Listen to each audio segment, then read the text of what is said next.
आपदा विशेष पैकेज की मांग को लेकर दिल्ली में वित्त मंत्री से मिले सीएम सुक्खू। दूसरे दिन भी आपदा प्रभावित क्षेत्र में डटे अनुराग, आज सुनाग और बगस्याड़ का जाना हाल। बंजार जीभी बाईपास पर सड़क धंसने से नदी में गिरी नाशपाती से लदी गाड़ी, चालक बहा। रात को भूस्खलन के चलते बंद हुआ मंडी मनाली मार्ग, हुआ बहाल, यातायात जारी। हिमाचल प्रदेश में भारी बारिश का अलर्ट, रहें सावधान। मैं हूं HIV वायरस, नाम तो सुना ही होगा। मैं एक साथी से दूसरे साथी तक 4 मुख्य तरीके से पहुंच सकता हूं। HIV संक्रमित व्यक्ति के साथ बिना कॉन्डम सेक्स करने से, एक ही सुई व सिरिंज का साझा उपयोग करने से, HIV संक्रमित खून चढ़ाने से और HIV संक्रमित मां से उसके बच्चे को। मेरे बारे में जानने के लिए 1097 पर कॉल करके सवाल किया गया। हिमाचल प्रदेश राज्य एड्स नियंत्रण समिति द्वारा जनहित में जारी। नमस्कार, पंजाब केसरी टीवी देख रहे हैं आप। मैं मदन हाजिर हूं प्रदेश की बड़ी खबरों के साथ। चलिए डालिए नजर हिमाचल पर।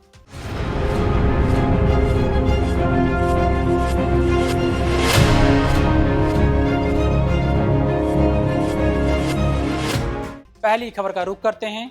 हिमाचल प्रदेश के जिला मंडी में आई भीषण आपदा के बाद जहां राहत और बचाव कार्य अभी भी जारी है, वहीं इस बीच आपदा प्रभावित क्षेत्र के लिए राहत लाने मुख्यमंत्री सुखविंदर सिंह सुक्खू दिल्ली पहुंच गए हैं।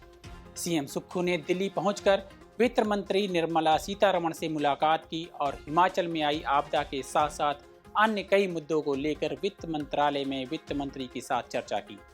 बैठक के बाद पत्रकारों से रूबरू हुए सीएम सुक्खू ने बताया कि वित्त मंत्री के साथ हिमाचल प्रदेश में आई आपदा को लेकर बात हुई है।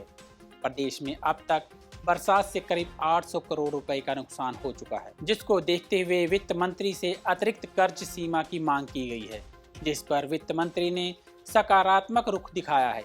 हालांकि उन्होंने कहा है कि अभी किसी भी राज्य की कर्ज सीमा बढ़ाई नहीं गई है।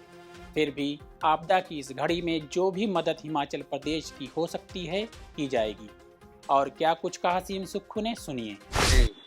फाइनेंस मिनिस्टर से आज मुलाकात हुई है और मैडम सीतारमण जी ने कुछ मुद्दों को समझा है, कुछ बातों को किया है और कुछ सुधार की प्रक्रिया में आगे बढ़ने की दिशा में दिशा निर्देश दिए हैं कि हिमाचल प्रदेश का उत्थान तभी हो सकता है अगर हम कुछ इम्प्रूवमेंट करेंगे, सुधार करेंगे और उस मामले में आपको सुधार करके हम कुछ आपको आने वाले समय में जो हो सकता होगा राज्य की मदद, उस मदद में सहयोग करेंगे।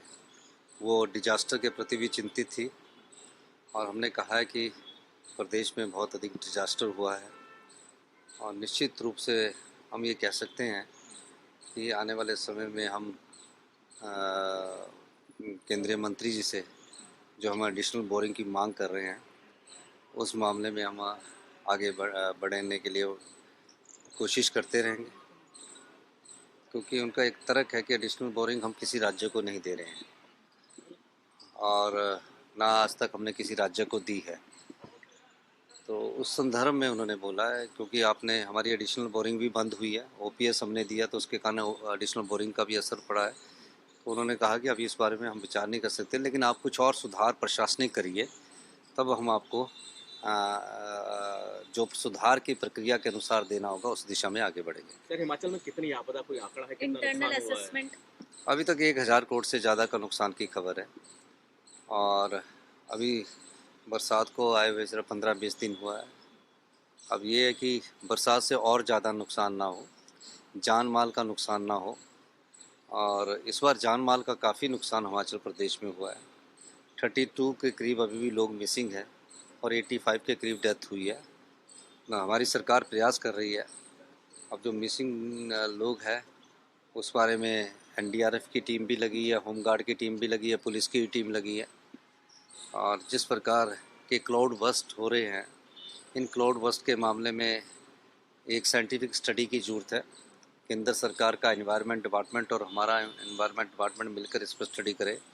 लेकिन इन सब से बढ़कर ये कह सकता हूँ कि क्लाइमेट चेंज का प्रभाव पड़ना शुरू हो चुका है और केंद्र सरकार को इसकी भी चिंता करनी चाहिए। सर, विशेष राहत पैकेज जो आप मांग कर रहे थे कि विशेष राहत पैकेज मिलना चाहिए, क्योंकि 23 में हिमाचल बिखरा और फिर दोबारा 25 में दोबारा वही स्थिति देखिए, बनी। स्पेशल रिलीफ पैकेज की अभी बात हम कर रहे हैं और निश्चित तौर पर आने वाले समय में हम इस मांग को उठाते रहेंगे कि हमारे को स्पेशल रिलीफ पैकेज मिलना चाहिए और किस प्रकार आगे बढ़ना होगा ये अभी आने वाला समय ही बता सकता है। सर, अगर एक सवाल पूछे कि कितनी धनराशि की आवश्यकता है अगर इस वक्त अगर हिमाचल प्रदेश को मिले और हिमाचल प्रदेश को संभालने के लिए कितनी धनराशि अभी लगेगी?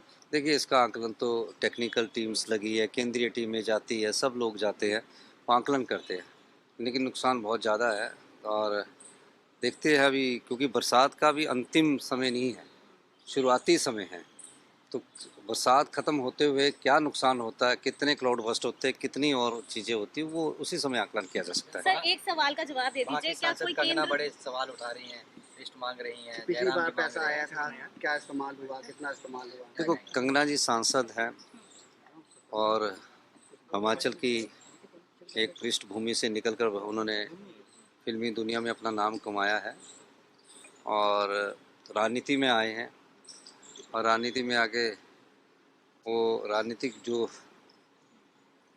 बातें करनी होती है वो स्पाट बोल देती है। उनके बारे में मैं कुछ नहीं कह सकता हूँ कि अभी धीरे धीरे जैसे जैसे उनके कदम राजनीतिक सीमा में बढ़ेंगे तो सब प्रकार के लोगों से मिलकर वो राजनीति की परिस्थितियों को समझकर आगे बात करेंगे। सर, क्या केंद्र का कोई प्रतिनिधि मंडल हिमाचल जाएगा, दौरा करेगा, तमाम चीजों को ग्राउंड पर जाकर देखेगा? असेसमेंट के नहीं, केंद्रीय प्रतिनिधिमंडल निश्चित तौर पर जाता है और जब भी होता है तो केंद्रीय प्रतिनिधिमंडल के पास बात रखते हैं। कल वैसे मैं देश के गृह मंत्री से भी मिलने जा रहा हूँ और निश्चित तौर पर जो भी अपनी बात है आपदा से रिलेटेड, क्योंकि उनके पास ये विभाग है, तो जो भी होगा हम उस पर बात करेंगे। धन्यवाद। पूर्व केंद्रीय मंत्री एवं हमीरपुर से सांसद अनुराग ठाकुर पिछले कल से मंडी जिला में आपदा प्रभावित क्षेत्र के दौरे पर हैं। जहां कल वह धर्मपुर के दौरे पर थे तो वहीं आज उन्होंने थुनाग और बगस्याड़ इलाकों का दौरा किया। इस दौरान उनके साथ राज्यसभा सांसद सिकंदर कुमार भी मौजूद रहे। अनुराग ठाकुर ने जहां प्रभावितों से मिलकर उनसे बात की और उनकी समस्याओं को जाना, वहीं उन्होंने कहा कि आपदा प्रभावितों को वन भूमि दिलाने का जो मामला है उसकी केंद्र सरकार के समक्ष प्रमुखता से पैरवी की जाएगी। अनुराग ठाकुर ने कहा कि आपदा प्रभावितों के हितों की जब भी बात आएगी तो उसमें हमेशा ही राजनीति से ऊपर उठकर निर्णय लिया जाएगा। हम यही चाहते हैं कि जो लोग घर से बेघर हो गए हैं उन्हें प्रदेश सरकार जल्द से जल्द घर बनाने के लिए जमीन और मुआवजा दे ताकि वे दोबारा से अपनी जिंदगी की शुरुआत कर सकें। केंद्र सरकार की तरफ से प्रभावितों को हर संभव मदद पहले भी की गई है और आगे भी की जाएगी। वहीं अनुराग ठाकुर ने आपदा के इस दौर में पूर्व सीएम एवं नेता प्रतिपक्ष व सराज के विधायक जयराम ठाकुर की ओर से की जा रही जनसेवा के लिए उनकी जमकर तारीफ भी की। अनुराग ठाकुर ने इस मौके पर NHAI के अधिकारियों को चेतावनी भी दी। उन्होंने कहा कि जहां भी कोताही बरती जा रही है उस पर पहले भी संज्ञान लिया गया था और अब भी किसी को बख्शा नहीं जाएगा। सड़क निर्माण का कार्य जनता की भलाई के लिए होता है, ना कि उन्हें परेशान करने के लिए। मैं इतना ही कहूँगा कि जो त्रासदी आपदा की स्थिति हिमाचल में है उससे हज़ारों करोड़ का नुकसान तो हुआ है, लोगों की जान माल का नुकसान भी हुआ है, घर होते हुए भी लोग बेघर हुए हैं और बड़े बड़े घरों से अब किसी की शरण में जाने की नौबत आ गई। जो पाई बचाकर घर बनाया था, परिवार बसाया था, जो छत के नीचे परिवार के साथ रहते थे, आज उस परिवार के कई सदस्य बिछड़ गए और अब अपनी जान बचाने के लिए किसी स्कूल में, किसी रिश्तेदार के यहाँ पर या फिर किसी कम्युनिटी सेंटर में रहने की ज़रूरत पड़ गई। जितनी मदद भारतीय जनता पार्टी की ओर से हो सके, भारतीय जनता पार्टी ने राशन भी, खाना बनाने के लिए सामान भी और यहाँ तक कि गद्दों से लेके बाकी सुविधाएं भी दी है। हर तरह की मदद जो संभव हो पाए वो की है। और जहाँ जिस विधानसभा क्षेत्र सिराज में मैं आज खड़ा हूँ, सिराज में भी माननीय जयराम ठाकुर जी ने यहाँ के विधायक और नेता प्रतिपक्ष होने के नाते गांव-गांव स्वयं पैदल जाने का काम किया है, लोगों के दुख दर्द को बांटने का काम किया है और हमने बाकी प्रदेश से जितनी सहायता हो सके वो इस क्षेत्र के लिए देने का हर संभव प्रयास किया। जैसे सांसद मोबाइल स्वास्थ्य सेवा में लगभग 2000 लोगों की हमने अब तक मुफ्त में जांच, उपचार और दवाइयाँ बिल्कुल मुफ्त में दी। 2000 से ज़्यादा सैनिटरी पैड महिलाओं को लगभग बांटने का काम भी किया। अब लगभग 800 से 1000 तिरपाल भी, ताकि घरों को बचाया जा सके, वो भी दे रहे हैं। 1000 स्कूल के बैग, जिसमें 2000 पेंसिल, पेन, फिर 5000 बिस्किट के पैकेट, 5000 प्रोटीन पैकेट और कॉपीज, ऐसा सब उसमें सामान दिया है। इसके अलावा भी किसी और सामान की ज़रूरत होगी तो हमने कहा है सांसद निधि हो, विधायक निधि हो, इन सब से भी हम अपनी ओर से मदद करेंगे। और आपदा वाले क्षेत्रों में जितनी जल्दी से जल्दी लोग अपने घरों में वापस जाके बच सके, या जिनके घर टूट गए या असुरक्षित हो गए, उनको राज्य की सरकार की ओर से नई ज़मीन मिले, जिनके पास अपनी ज़मीन नहीं है, और उनको बनाने के लिए पैसे मिले, इसके लिए भी हम पूरी आवाज़ भी उठाएंगे, मदद भी कराएंगे। और केंद्र से जिनके बागवानों के बगीचे हों या खेत चले गए हों या फिर किसी का घर सड़कें टूटी हों, उनके लिए भी केंद्र सरकार के जिन जिन विभागों से मदद हो सकती है और जो NDRF का पैसा मिल सकता है, उसमें भी ज़्यादा से ज़्यादा मदद दिलाने का हर संभव प्रयास करेंगे। जिला कुल्लू के बंजार में आज सुबह एक दर्दनाक हादसा पेश आया। ये हादसा बंजार जीबी बाईपास पर सुबह करीब 8 बजे घटित हुआ, जहां सड़क धंसने से नाशपती से लदी एक पिकअप गाड़ी सीधी नदी में जा गिरी।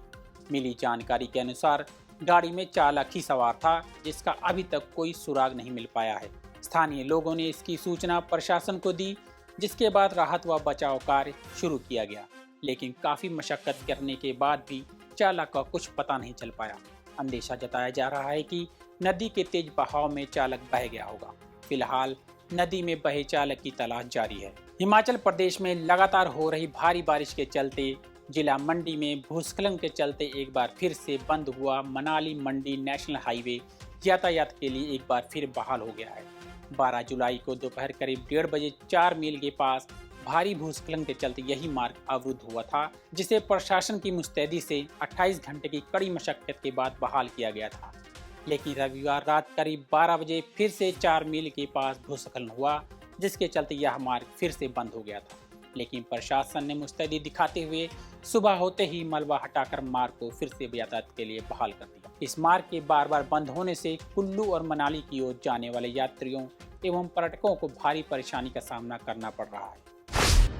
मंडी और पंडोह के बीच 4 मील के पास बाधित कीरतपुर मनाली नेशनल हाईवे, जिसे 4 लेन भी कहते हैं, वो अब सामान्य यातायात के लिए खुल गया है। कल रात ये बंद हो गया था लैंडस्लाइड आने से, और सुबह से यह मशीनरी काम कर रही थी, लेकिन दोनों ओर लंबी लंबी लाइनें वाहनों की लगी हुई थी। अभी जो है बॉटलनेक्स हैं, लेकिन सुचारू रूप से जो है ट्रैफिक को दोनों ओर भेजने के लिए वहाँ प्रशासन मशक्कत कर रहा है, लेकिन ट्रैफिक दोनों ओर की खोल दी गई है। आपको बता दें कि 2 दिन पहले भी ये 24 घंटे के लिए बंद रहा था और उससे भी लोगों को दिक्कतें आई थी। अभी कितनी देर तक खुला रहेगा ये नहीं कहा जा सकता, क्योंकि अगले 3-4 दिन भी भारी बारिश का अलर्ट है और लगातार बारिश के बाद जो है यहाँ पे इन पॉइंट्स पे प्रॉब्लम आती है। कभी 4 मील पे, कभी 6 पे, कभी 9 पे, कभी 7 मील पे। ये पूरे का पूरा जो 8-10 किलोमीटर का स्ट्रेच है, ये इसी तरह का संवेदनशील स्ट्रेच है। खैर, फिलहाल अच्छी खबर ये है कि मनाली और मंडी के बीच की जो ट्रैफिक है वो अब थ्रू हो गई है दोनों तरफ को। अब बात कर लेते हैं मौसम की। हिमाचल प्रदेश में आने वाले दिनों में भारी बारिश होने की संभावना है, जिसे देखते हुए मौसम विभाग ने ऑरेंज और येलो अलर्ट जारी किया है। जबकि आज यानी 14 जुलाई को कई जिलों में भारी बारिश का अंदेशा है, जिसके लिए ऑरेंज अलर्ट जारी किया गया है। इसके बाद 15 जुलाई को भी राज्य में भारी बारिश के लिए येलो अलर्ट जारी हुआ है। इन चेतावनियों को देखते हुए खासकर कुछ जिलों के लोगों को बेहद सतर्क रहने की आवश्यकता है। आज प्रदेश के कांगड़ा, कुल्लू, मंडी, सोलन, शिमला और सिरमौर जिलों में हल्की से मध्यम बारिश की संभावना है। इन जिलों के लिए ही ऑरेंज अलर्ट जारी किया गया है। इसका मतलब है कि यहाँ कुछ स्थानों पर भारी बारिश के साथ साथ हल्की गरज और बिजली गिरने की भी आशंका है। राज्य के बाकी जिलों में भी कुछ स्थानों पर हल्की से मध्यम बारिश हो सकती है। आज सुबह से ही प्रदेश के अधिकांश इलाकों में बादल छाए हुए हैं और कई जगहों पर बारिश दर्ज की गई है। इस बारिश के कारण ऊंचाई वाले क्षेत्रों में तापमान में गिरावट आई है।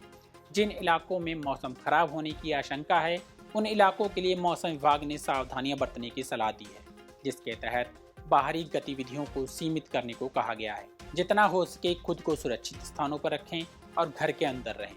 बारिश के दौरान नदियों और नालों का जलस्तर तेजी से बढ़ सकता है, इसलिए उनके किनारों पर बिल्कुल न जाएं। राज्य सरकार और स्थानीय प्रशासन द्वारा जारी सभी गाइडलाइन का पालन करें। आज के बुलेटिन में इतना ही। कल फिर मिलेंगे, तब तक बने रहिए पंजाब केसरी टीवी के साथ।